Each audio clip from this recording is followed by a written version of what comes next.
Здравствуйте, мои рукодельницы. Я слегка пропала. Уборка, подготовка земли, разборка дома. И смотрите, я тут навела порядок в шкафах и нашла много-много вот таких обрезков. И сегодня мы будем шить из них.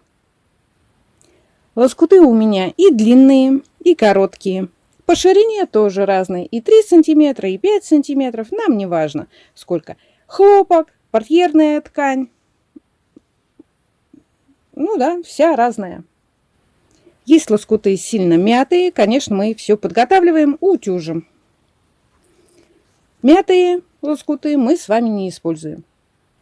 Нам понадобится любая абсолютно ткань. Ширина у меня 43, длина 1 метр. Сложена она у меня в 2 сложения. Делю полотно пополам. И отметки середины от центра я отложила по 10 сантиметров. Также провожу черту. И также эту черту переношу на обратную сторону. Когда у вас длинное полотно, достаточно просто сделать пометки с обратной стороны и перенести полосочку. Для уплотнения полотна взяла ватин. Это ткань для пола. Я не стала прокладывать строчку, когда две ткани соединяете вместе. Я положила друг на дружку и пустила строчку. Так оно будет более нежнее. Зафиксировала ткань булавками с одной стороны и с другой. Вот этот центр я оставила без булавок. Для надежности, если вы хотите, чтобы у вас ничего не деформировалось, можно пропустить строчку где хотите. Она будет прикрыта. И теперь мы с вами будем пришивать полоски. А полоски будем пришивать вот так. Но нам нужен треугольник. Я беру любую ткань и вырезаю треугольник. И чем острее будет, соответственно, у вас и направление будет другое. Чем тупее, тем и направление также будет другое. Прикрепила треугольник, фиксирую булавками и смотрите, вот наш центр, вот наша серединка. И когда мы пришиваем наши полоски, мы берем с одной стороны, прокладываем строчку, доводя до этих пор, отворачиваем, но отрезаем так, чтобы у нас вот эта половинка была. Сейчас я отрежу.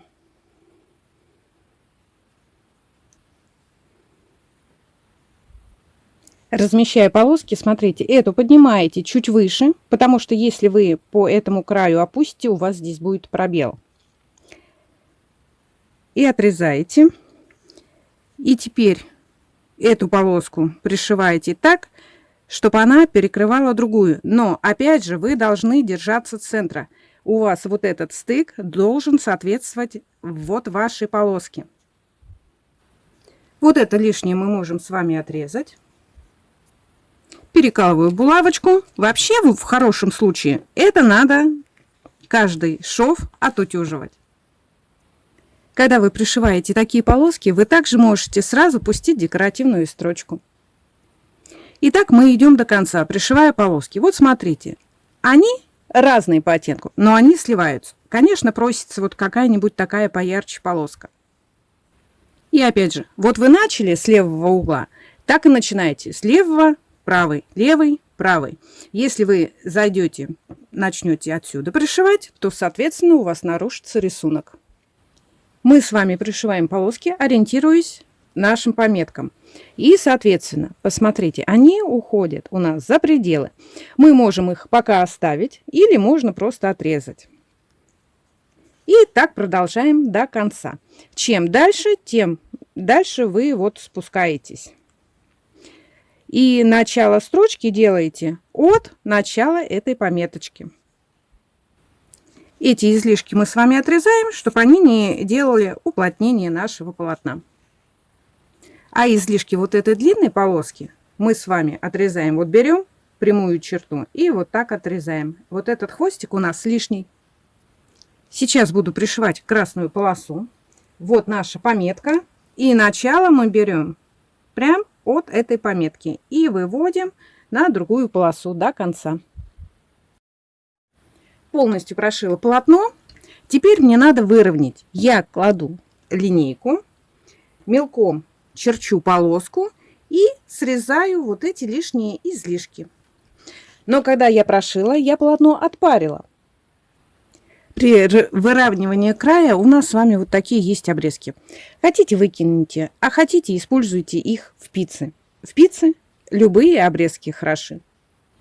У меня получилась вот такая длинная полоска метровая. Видите, она вся разная. И теперь нам надо вот это пространство с двух сторон чем-нибудь заполнить. Смотрите, сегодня я привезла ветошь. Это обрезки от производства. Как вырезалось, так вот эти стопочки и есть. Ткани небольшие. И их можно скомбинировать. Изначально, конечно, я хотела эту сторону сделать из обрезков джинсовой ткани. И вот можно что-то как-то скомбинировать вот в таком положении, допустим, вот. А сюда пришивать отделку. У меня также есть вот такие полосочки. Это так же, как шла партия, обрезалась. Она у меня шириной 4 сантиметра. И вот как раз вот этими полосочками можно отделать край.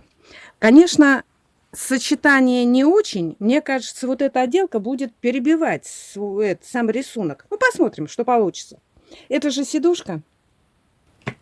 Кромку я отрезаю и выкладываю. Мне отдали 2 больших мешка. И мне нужно куда-то ее все-таки использовать. Выкладывая, буду фиксировать булавками. Вот где-то подниму, где-то опущу. Здесь подровняю.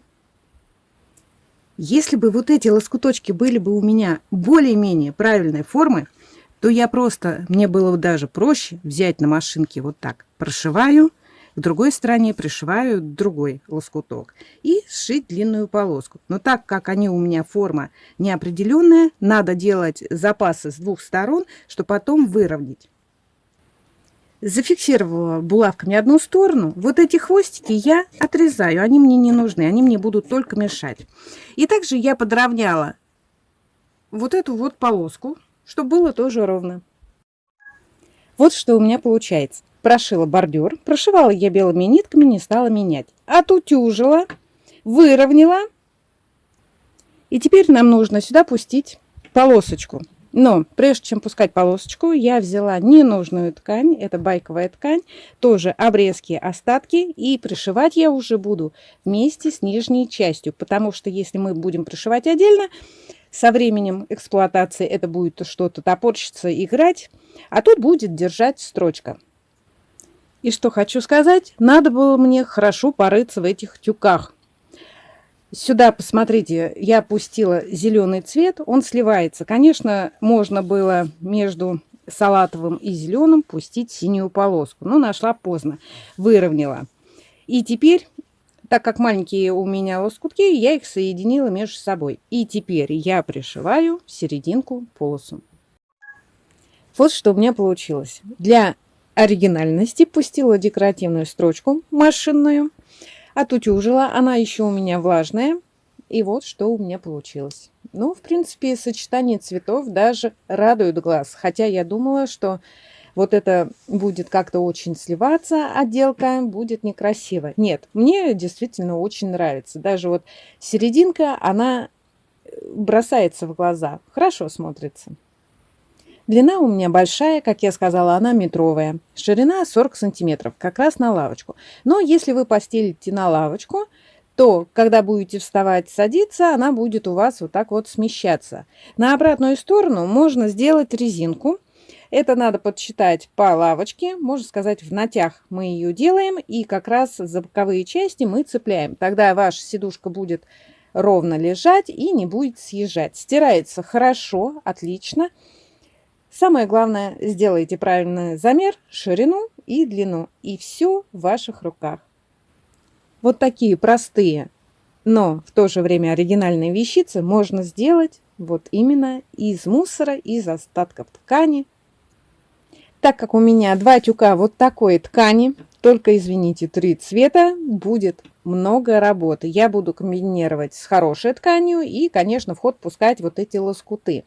Мы еще увидимся в следующем видео, а вы пишите в комментариях, понравилось вам или не понравилось, что бы вы поменяли, что бы вы сделали и как вы бы сделали. На этом все. С вами была Валентина Никита. Пока-пока.